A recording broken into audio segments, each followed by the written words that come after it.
Hey everyone, Foxy Fern here, and welcome back to Fernlake. It has been a couple game years since our last video, mostly because it was taking my people a really long time to build this quarry down here and to gather some stone. It took them like 2 years to do all of that, those dirty little slackers. Anyway, I have also built a couple more homes here, and we just had a trader come by, and I bought some seeds off of him, although they were a lot more expensive because I actually purchased them, they were a lot more expensive because I placed an order for them, which means you're guaranteed to have that the next time the trader comes, but it's gonna cost you more, so let's dive right back in here.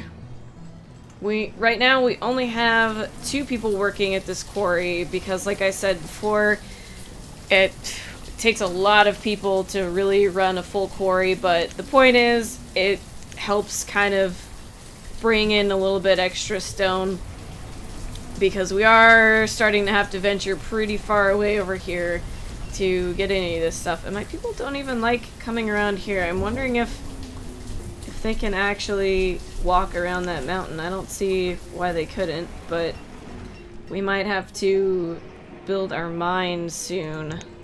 But we need to have a few more babies first.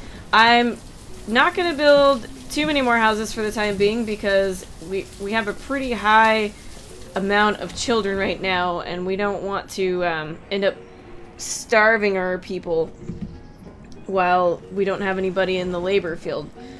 Alright, so for the farm, I bought wheat, and we're going to start off, make sure we're somewhat close, but not too close to our woodcutter there.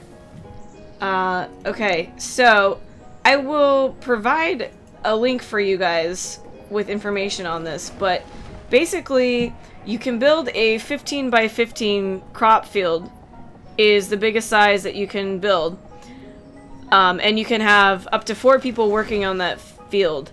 Now, if you're really going for efficiency here per worker, the best way to go about this is making a 15 by 4 field, and then we'll have our little people come. Oh my goodness, they're dropping like flies again. Oof. Yeah, I took a little while to make babies early on, and now I have a lot of students, so I hope I am not regretting this later. Alright, so we have a crop field. Gonna have some wheat. Only need 1 person. Oh, and there we go. Get a laborer. Alright, they're not really gonna get anything done this late in the year, but that's okay. So, what I like to do with these fields, as I was saying, is I will put a house at the end of each of these fields so that the person farming them does not have to go very far to get their food or warmth or whatever the case may be. And then I also like to put a storage barn really close to the fields, so again, they don't have to travel very far to take the crops. And I also like to put a road all the way around the farm just so that they'll be a little bit more efficient. Alright, throw our barn up here. And the other thing about crops and orchards and anything like that is you can get a plague that will destroy your crop field, and you won't get any food from that field for the rest of the season. And if there's another field next to it that has the same crop or trees, then that field will also get infected. So you don't want to have 2 fields of the same thing right next to each other. And right now all we have are wheat seeds. So instead of putting something in between, I'm just gonna leave some space for now, and we will save that space for when we have another type of seed. Alright. Oh, we got a merchant. What do we have here? Corn seeds! Hey, what do you know? There we go. Let's see, I think it's 625. Yep, okay. And do we want to order anything else from him? We'll say, how about some plum and some walnuts? Alright, so I guess we will get to build our other farm over here.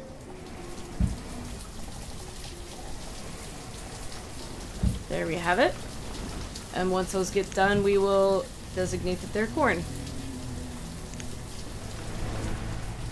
Oh boy, I'm getting a little worried about this ratio up here. I hope my students turn into adults pretty soon.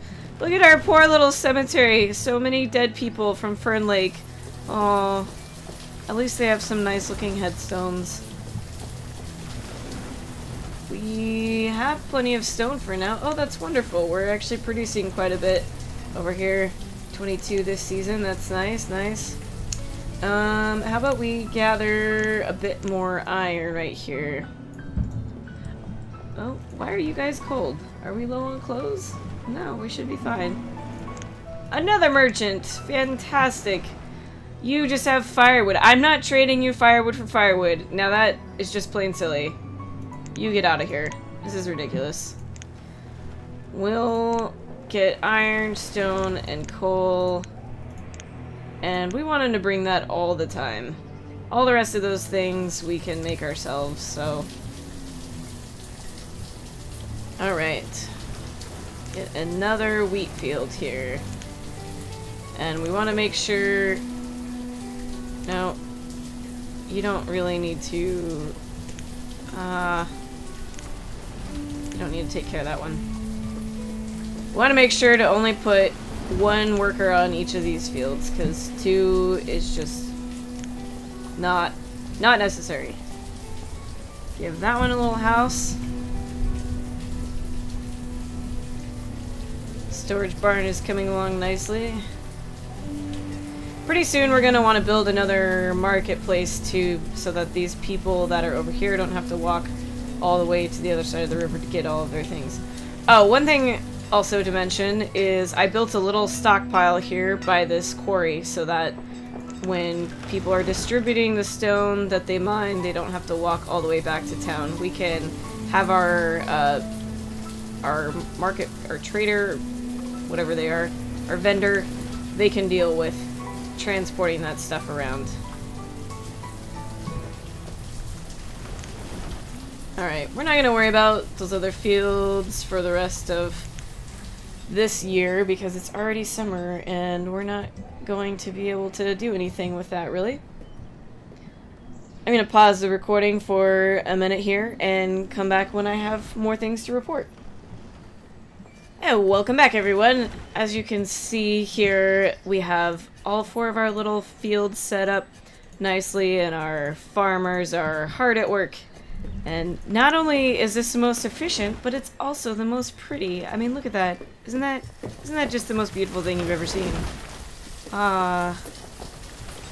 Alright, so pretty soon, when they're done building this house here, I'm gonna put them to work on fixing up this mine. Because, yeah, we're gonna be in need of it pretty soon. And I also threw a little stockpile over here just so that we can have our laborers hacking away over here at these things and bring the stuff to the stockpile so that the builders can then just carry it straight to the house or whatever else I'm building here. Now, I don't think our farmer... Check him out. Is this guy... Where is he at? He's being a slacker. Well... does live in that house. What's the matter, Thurford? Where are you at? You best come get to work before we lose all of our crops, or I'm going to fire you. No food for you this winter. Grr. Ooh, a merchant. What do we have? Da-da-da! Bean seeds! Alright. I can't do fast math. Oh my goodness. Okay. There we go. Now we have beans! Oh. Why would I ever want 3 bean seeds? which, by the way, is an important thing to note. You may have noticed how expensive these seeds are. Generally, if they come and you haven't ordered them, they'll be 2,500, but since I placed an order, they're more expensive and 31.25. And luckily, this is just a one-time thing. You buy the seeds once, and then you have them forever. You can plant as many bean farms as you want, or as many apple orchards. You just have to buy the seeds once. So that part is really nice. I'd really like it if sometime soon one of these damn merchants would have some livestock for me so that I could start up some animal farms, but I guess I can't be so lucky just yet. So, as you can see... I was going to say that you can see that our farms are so much more efficient with the food, but I think my population has grown so dramatically that we are actually running kind of low, so hopefully we can make up for that next season. But what I was going to say is that I reduced the number of gatherers and fishermen that we have because I wanted to put those people to better use. And since the gatherers and fishermen don't really provide huge quantities of food, I wanted more laborers and, of course, farmers. Because you do want to, like, continue having these guys because your citizens will actually be more healthy if they have a variety of food to eat. Just like in the real world, you know?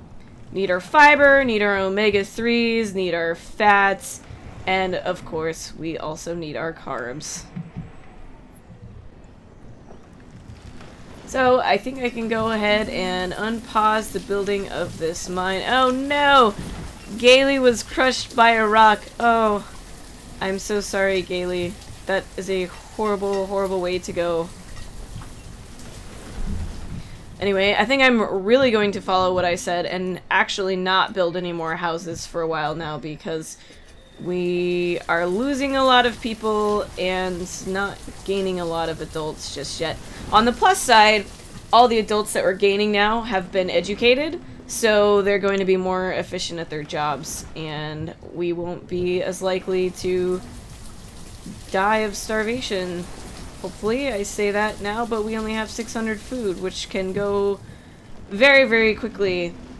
One thing about that, though, is if you do run out of food completely, these are actually just your reserves up here. So what people do is they take all of the food and everything to their house, and you can go here and you can see their inventory, see all the different types of meats that they have. Ooh, that is a full house right there.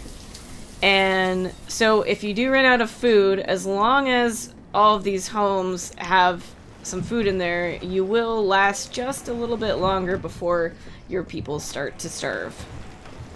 But once that happens, it's pretty much game over because they die off from starvation pretty quickly, and then there's nobody to gather more food and so on and so forth.